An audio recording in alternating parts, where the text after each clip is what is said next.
Magandang araw po. Ako po si Captain John Poblete, member ng OCC Class 43-2014, member ng Scout Ranger Course Class 208-2019, at isang Marawi Platoon Leader.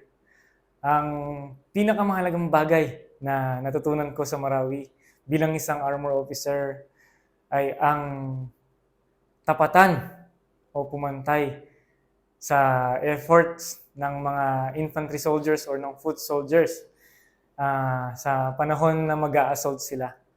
So, kailangan pantayan ko sila kasi, ang pinakamahirap po na tingnan or sa paningin ko na nasa loob ng tangkay bilang armor officer ay yung foot soldiers natin na nag-a-assault nang hindi ko masuportahan from afar. Kaya hanggat maaari kapag nag-move yung infantry sir advance, tatapatan ko po talaga yan. Kasi sir, yung time na yun sir, parang tayong mga Pilipino, close family ties tayo. Walang iwanan.